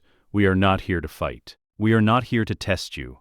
We are here to speak, if you are willing. He could have used Parseltongue. She was a serpent, ancient. Basilisk, the specific serpent form that Salazar Slytherin had bred for purpose, and Parseltongue would have reached her. But the speech of intent carried something Parseltongue did not. Full intention, unmediated by the structure of language, arriving without the overlay of dialect or the particular associations the serpent tongue carried in this place. He chose the deeper register deliberately, because the approach mattered as much as the words, and the approach he wanted was not the one Salazar had used. A long silence, then a voice, vast, slow, with the quality of something that had been speaking only rarely for 9 centuries, and was accustomed to taking its time. The reply came in the old Parseltongue form, the foundation dialect that Harry had studied, because Grindelwald had told him that the foundation was more important than the dialect. You speak carefully, the voice said. Most who come here speak at me rather than to me. I speak to you, Harry said. What is your name? Another silence. Then, cautiously, with the weight of something that has not been asked in a very long time, the one who has remained. Harry called her Meridian. Over the following weeks, conducted through the pipes with his eyes closed, and Hermione's notes from the sessions accumulating into a detailed record of the basilisk's history, her circumstances, and her expressed wishes, an arrangement was reached. A conversation between 2 parties who were each genuinely trying to understand what the other was saying, which was rarer than it should have been. By the following autumn, Meridian was the castle sentinel. She had been informed about the Horcrux situation. She had feelings about Tom Riddle's diary being kept in her home. She had feelings, specifically, that did not require translation. The proof that the arrangement was real arrived on a Thursday afternoon. Harry was at the entrance to the second-floor girls' bathroom, the entry point, the sink with the carved serpent that responded to Parseltongue. He was speaking to Meridian through the pipes. The castle shuddered very slightly as something very large moved through the spaces beneath it. Other students in the adjacent corridor had stopped walking. "She says the East grounds are acceptable for the afternoon," Harry said. To Hermione and to the gathering students who had drawn close with the specific magnetism of people witnessing something they cannot categorize. "She wants to be in the sun." He said something to the sink. The mechanism that sealed the chamber opened. Not the full opening, but the release of the ward that kept Meridian underground during school hours. 40 seconds of very large movement in the foundation, felt through the floor. Then, on the east side of the castle, a section of the outer wall that was not on any architectural plan opened, and the basilisk emerged into the afternoon sunlight. She kept her eyes closed. She had agreed to this without being asked, because she had been asked what she required for the arrangement, and she had said, "I require that no one be afraid of me." The fear has always been the problem. The fear is what he used. She lay in the sun. The shadow she cast stretched across most of the east field. Dumbledore arrived after 4 minutes. He stood beside Harry and looked at the basilisk in the afternoon sunlight, with the expression of a man encountering something that does not fit any existing category of his experience. "She is very large," he said. "She says you're smaller than she expected," Harry said. A pause. "I see," Dumbledore said. "She's also annoyed about what Tom Riddle used her for. She says she didn't agree to it and she would like it noted." "It is noted," Dumbledore said, with the gravity of someone making a formal acknowledgement. Meridian lay in the sunlight, 9 centuries of darkness and cold, and the specific misery of being a weapon without a choice. A few minutes of warmth on a Thursday afternoon. She did not open her eyes. She turned her face toward the sun. The diary announced itself on a September morning of their second year. Hermione was in the library at 7 a.m., early even by her standards, running a cataloging project in parallel with her coursework. She was 2 tables from the entrance when Ginny Weasley came in with her bag and sat down at a table near the window and took out a diary. The diary was small and black with a marbled cover. It was the kind of notebook that could be found in any stationery shop. There was nothing to distinguish it visually from any other notebook. Hermione felt the wrongness before she had fully registered what she was looking at. She stopped walking. She stood in the library's morning quiet and directed her attention toward the diary with the specific focused quality she had developed over years of ward architecture work. Not looking at the object, but looking at what the object was doing, what claims it was making, where its field intersected with the ambient, and how that intersection behaved. Something in the object was breathing, not the alive breathing of a person or creature, not the contained breathing of an enchanted artifact with a self-sustaining magical loop. Something else, something with intention behind it, with direction, with a breath that was pointed. She set down her bag and went to wake Harry. "It's one of them," Harry said.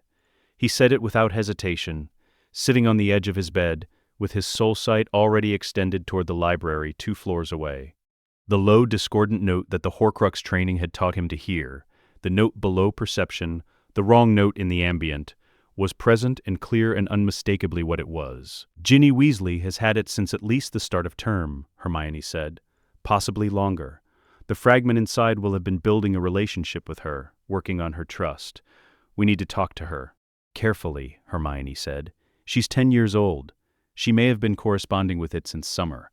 If we approach this incorrectly, she'll resist giving it up. She won't resist once she knows what it is. She needs to hear it from us in a way that doesn't terrify her. 10-year-olds who are frightened make decisions based on the fear rather than the information." She met his eyes. "You should talk to her. You're better at that than I am." Harry looked at her. "I'm not sure that's true. You're less precise than I am," Hermione said. "In this context, that's an advantage." He found Ginny at breakfast. He sat across from her without preamble, in the specific way he sat across from anyone when he needed to talk. Directly, without the preliminary social negotiation that most conversations required. "The diary you were writing in this morning," he said. "Can I ask you about it?" Ginny's expression changed in a way that told him what he needed to know before she answered. "It was a gift," she said. "I found it in my cauldron when Mum got our supplies. When did you start writing in it?" A pause. "Over the summer," and it writes back. She stared at him. Her expression had the someone who has been carrying something alone for a long time and has just had the precise shape of it named. "How did you know?" she said. "I need to tell you something about it," Harry said. "It's going to be uncomfortable to hear. Do you want Hermione here? She knows too, and she explains things clearly." Ginny looked at the table. "Tell me." He told her. He told it the way Grindelwald had taught him to deliver difficult information. Completely, accurately, without the softening that transformed accuracy into something less useful. The diary was not a diary. The thing that was writing back to her was not a person. Though it had presented itself as one, it was a fragment of a soul. Specifically the fragment of Tom Riddle, 17 years old. The specific version of him that had existed at the moment he first understood how to split himself. That fragment had been doing what soul fragments did, looking for an anchor, looking for a host, working on the connection between them with the patient attention of something that had one purpose and no distractions. She was not harmed, Harry told her. Not yet. The connection was real but not complete. She was not controlled. She had simply been in conversation with something that was building, very slowly, toward control. Ginny was quiet for a long time. "I liked talking to it," she said. The admission cost her something. I thought it understood me. "It was reading you," Harry said. "That's not the same thing. Reading someone very carefully produces an accurate impression of understanding. But the purpose of the reading was to find a way in." He paused. "It was not your fault. It was designed to be convincing." She looked at her hands, then at him. "What do I do? Give us the diary. We'll end it." She reached into her bag. Her hand hesitated over the diary's cover for a moment. The specific hesitation of giving up something that had felt like a relationship, regardless of what it actually was. Then she took it out and put it on the table between them. "Thank you," she said. "Not to Harry. The way you thank someone who is leaving, even when the leaving is necessary." Harry picked it up without ceremony and put it in his bag. Snape's laboratory.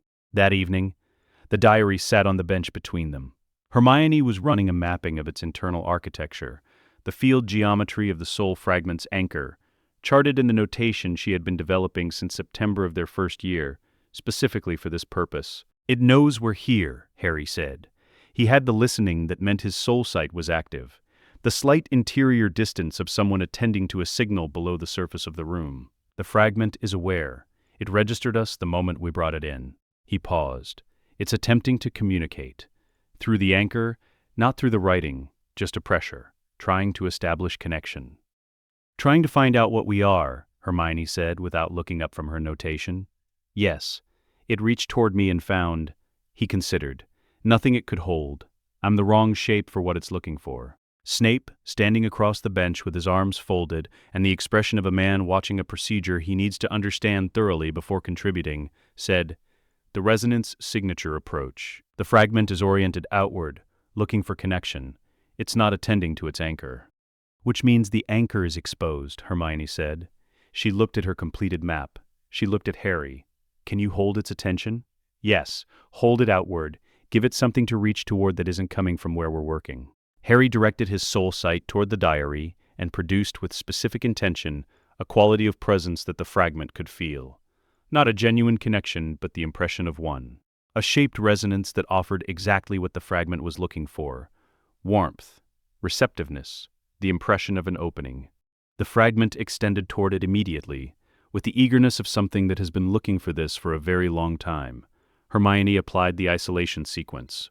The fragment lashed back. It came through the anchor with enough force that Harry broke contact involuntarily, and the diary skittered sideways on the bench, and all three of them stood in the sudden quiet of a room where something had just fought back. They left without speaking. The following Saturday, Snape adjusted the harmonic approach.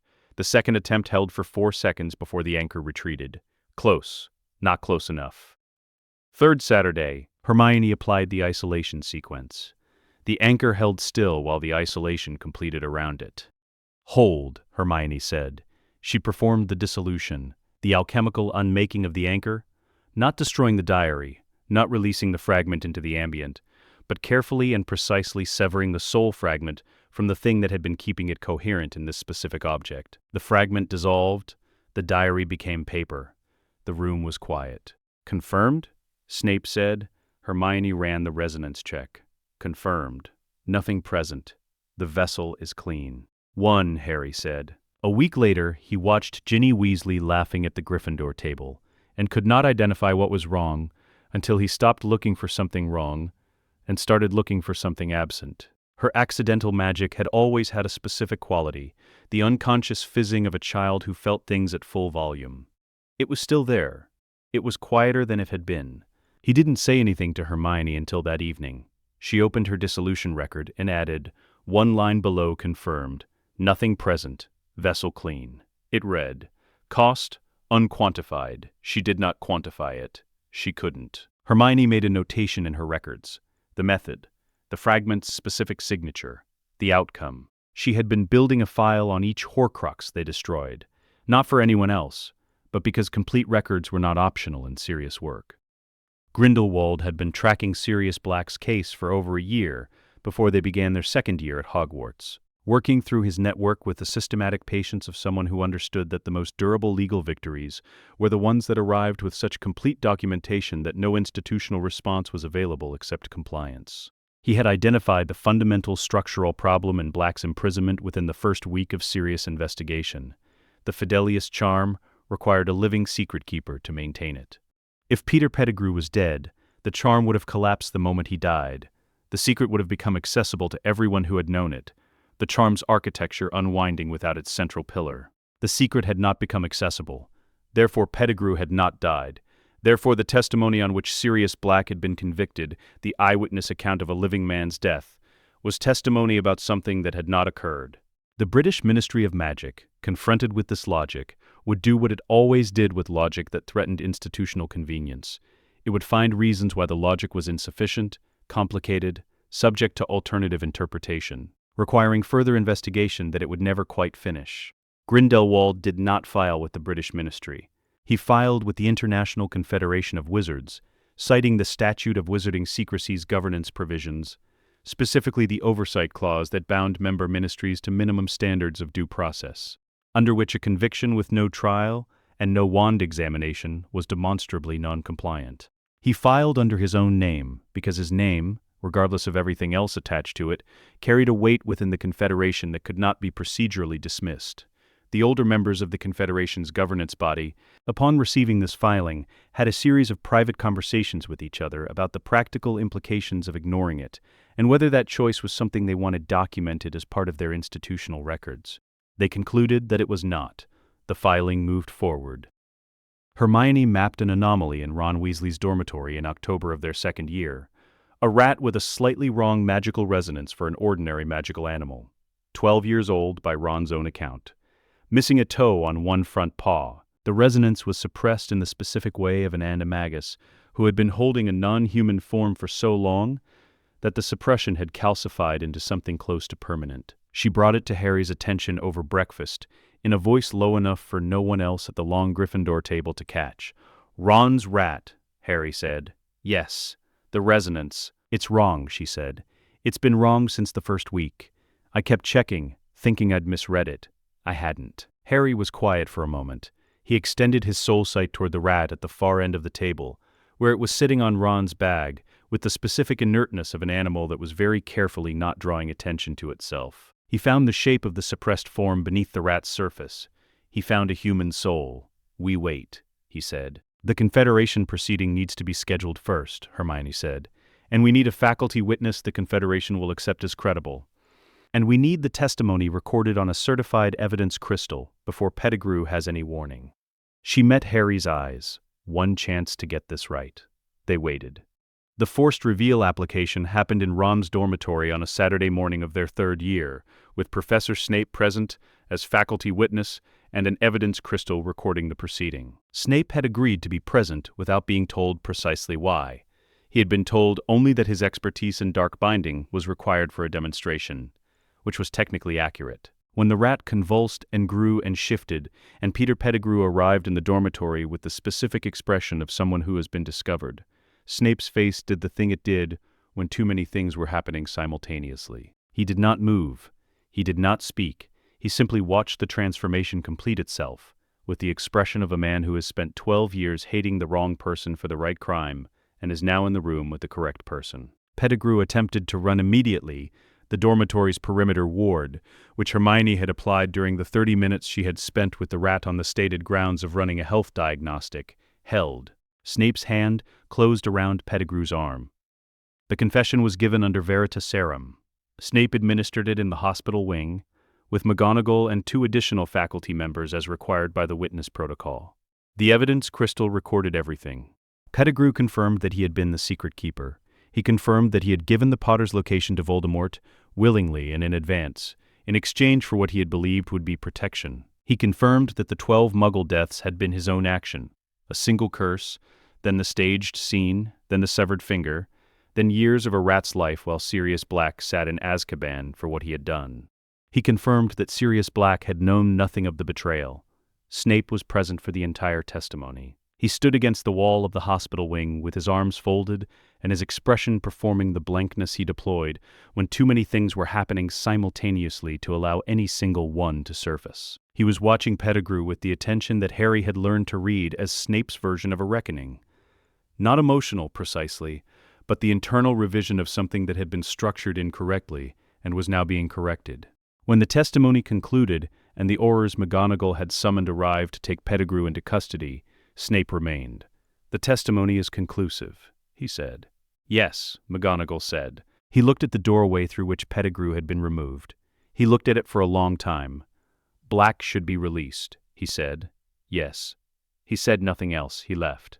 In the corridor outside the hospital wing, he passed Harry, who was waiting with the evidence crystal and the formal documentation Hermione had prepared for transmission to the Confederation. "Your evidence," Snape said. "Your method. Your timing." "Yes," Harry said. "You were waiting for the right configuration of circumstances. We needed the Confederation proceeding already scheduled. We needed a faculty witness who would be accepted by the Confederation as credible. We needed the testimony on Crystal before Pettigrew had any warning." Snape looked at him with the expression he wore when he encountered something he was reluctantly updating his model to accommodate. "Gellert taught you to think like this." "He taught me to think through the sequence before acting," Harry said. "The sequence matters more than the action." A pause. "Yes," Snape said. He sounded faintly surprised by his own agreement. "It does." Sirius Black walked out of the Ministry building on a Tuesday afternoon, after the emergency Wizengamot trial. The Ministry had been confronted with internationally certified evidence crystal testimony, a Confederation statute filing with genuine governance force, and the eyewitness confirmation of a senior Hogwarts professor. It did not find the available maneuvering room it had historically enjoyed. The verdict was not guilty, on every charge. Harry and Hermione were on the pavement. He stopped when he saw them. He looked at them with the specific expression of someone who has imagined this moment in various forms across 12 years of imagining and finds the reality both exactly right and entirely unexpected. "You waited outside," he said. "We didn't think you'd want to be alone in the first minute," Hermione said. He looked at her, then at Harry. Then, with the quality of someone who is making a decision they have already made, he pulled Harry into an embrace that had 12 years of everything in it, grief and gratitude, and the specific love of someone who had known Harry's parents, and is finding the living reminder of them more than he had prepared for. Harry received it without awkwardness. He had been raised by someone who expressed care through precision, rather than physical warmth, and he had always understood the difference between a person demonstrating care and a person demonstrating precision. Sirius was demonstrating care. Harry received it as such. When Sirius stepped back, his eyes were wet. He did not attempt to conceal this. "You're extraordinary," he said. "Both of you." "Grindelwald sends his regards," Hermione said. "He says you're welcome at Nurmengard for as long as you need a stable base while sorting your arrangements." She produced a folded letter from her bag. He wrote it out because he wanted to be precise about the terms. "The motorcycle is in Edinburgh. It's been maintained." Sirius looked at the letter.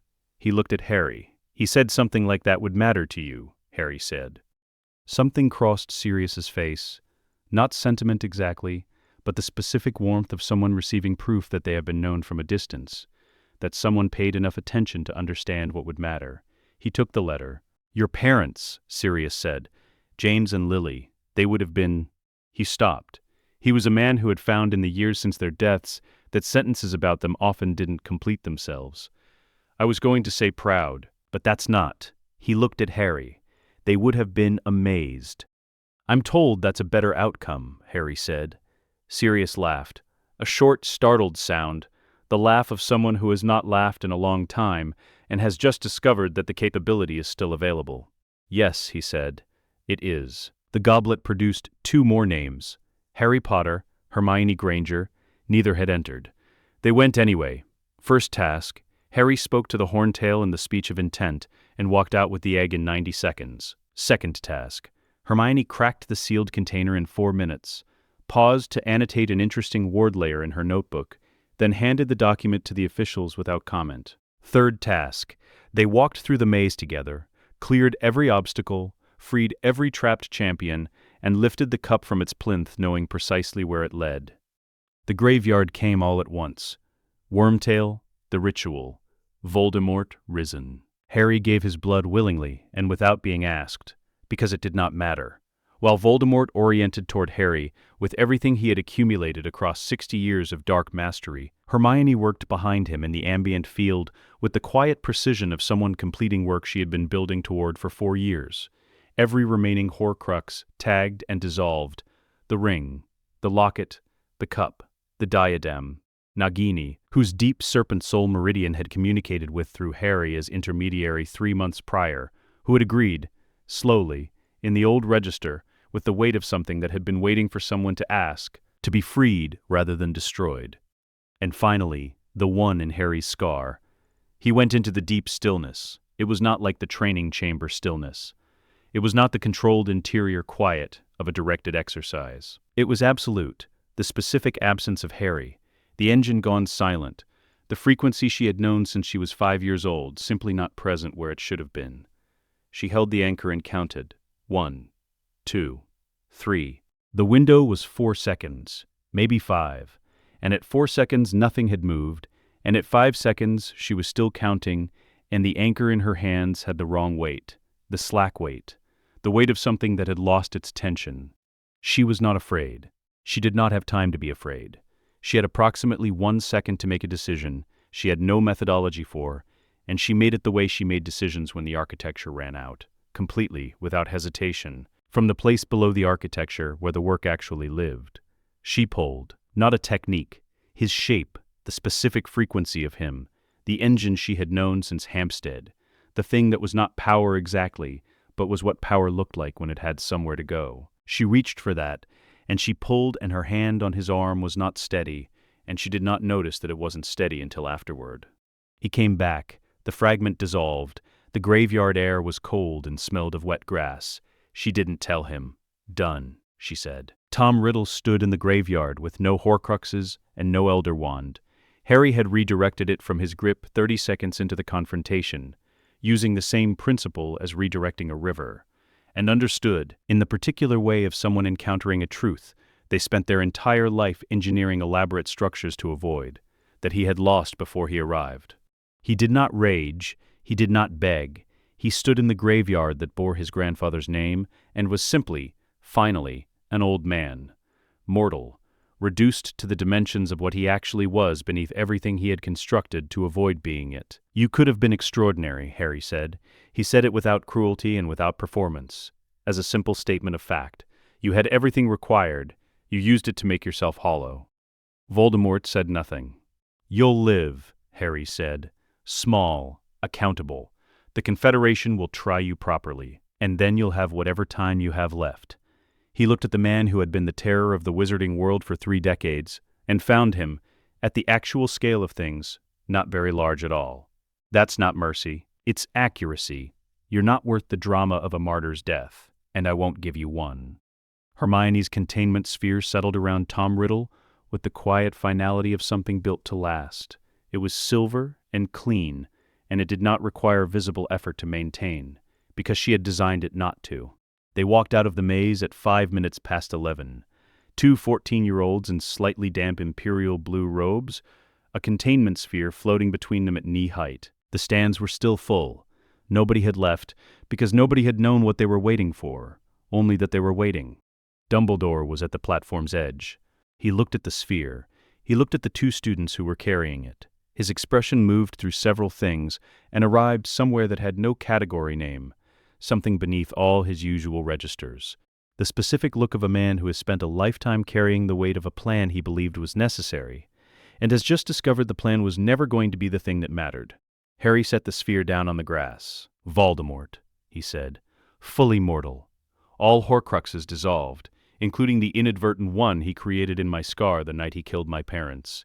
He's alive and he'll remain so. I'd recommend the Confederation handles the trial rather than the Ministry.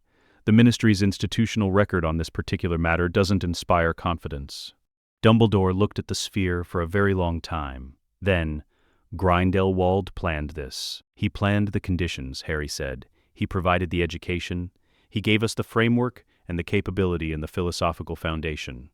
A pause. "He did not plan what we made of it. That was ours."